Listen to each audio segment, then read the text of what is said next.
You know by now, I don't like to do celebrity gossip, and that's what I see the trial of former Governor Bob McDonnell of Virginia and his wife Maureen. I've never seen a pair like them. Have you? They're facing some real serious prison time now, up to 30 years. Of course, they won't. Rod Blagojevich in Illinois. How much time did he get? And who was the Republican governor right before him when we were living there? He went to prison too on corruption. I wish they would focus on the governor of Wisconsin, the governor of Florida, the governor of Georgia, the governor of Texas. All those sons of bitches deserve to be in prison.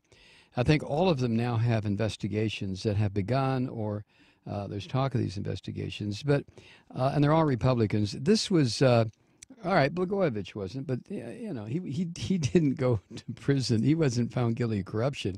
He was found guilty of being a street punk. Hey! I'll tell you what. Give me 50 grand. I'll give you Barack Obama's seat. Yeah. What an ass. Anyway, Bob McDonnell, Virginia, and his wife Maureen convicted. He was pronounced guilty on 11 counts of conspiracy, bribery, and extortion. That's serious business. It really, really is. The bribery is bad enough, but the conspiracy and the extortion, oh my. According to reports, he covered his face with his hands and his head fell nearly to the defense table when the guilty verdicts were pronounced. His wife, Maureen, she got convicted on 9 counts. She looked straight ahead. She ain't going to, yeah. That was her attitude. Now, their 5 adult children were sitting behind them, and there were sobs, according to reporters there, when the verdicts were read from the 5 adult children. Well, I guess so. It really is. It's tragic for the people who are family members who really didn't do anything. As far as I know, they didn't do anything. But anyway, the 7-man, 5-woman jury returned the verdict on the 3rd day of deliberations. The McDonnells, both the husband and wife, now face years in prison. They were acquitted of lesser charges of making false statements on loan applications. Ooh. And Maureen McDonnell was convicted on a charge that she faced alone, and that was obstructing a grand jury investigation by trying to make a gift of $20,000 worth of designer dresses and designer shoes appeared to have been a loan. Oh, it's just a loan. What, you don't loan shoes? You don't know people loan? What? What are you talking about? All of us girls do that. Yeah, but it came from a man. Oh, well, he's a cross-dresser?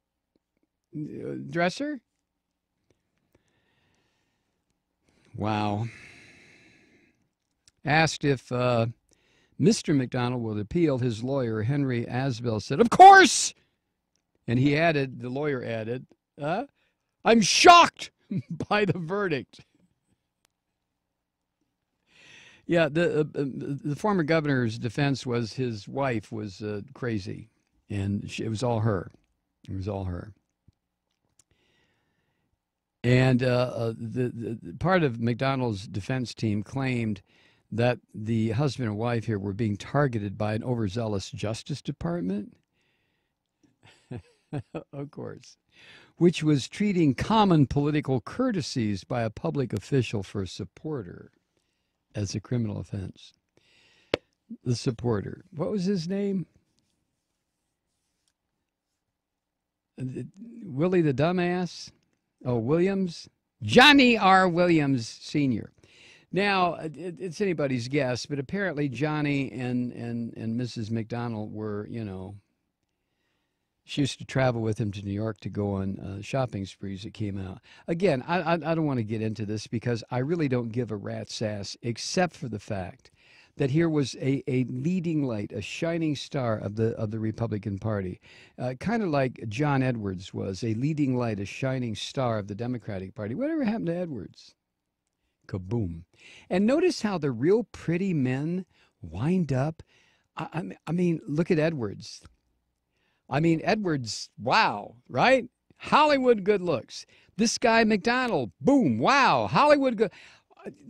eh, Blagojevich, well, he had interesting hair. But Ryan, that's the governor of Illinois. I was trying to think of George Ryan. But the pretty boys here, I don't know what it is. What is it with the pretty boys? If they figure, well, I'm so damn good looking. Something like that. I don't know. But talk about hubris. That because he was the governor, and because she was the state's first lady, so to speak, they could do whatever they wanted. Didn't make any difference. And this punk, Johnny Williams, who ran some kind of a scam on food supplements or something, I guess he was given immunity from prosecution if he would just rat out on the people that he set up. And I mean, it's really a sick, sick situation. But again, I like this is part of the report. For the McDonnells, the humiliating portrayal of Miss McDonnell as a nutbag, that's how she was referred to, who was smitten by Johnny R. Williams, and then the former governor trying to throw his wife under the bus.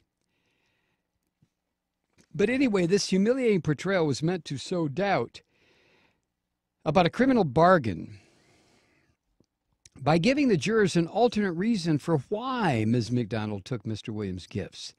Her lead lawyer told jurors she was gaga. That's his word, according to the New York Times. Gaga for the rich executive.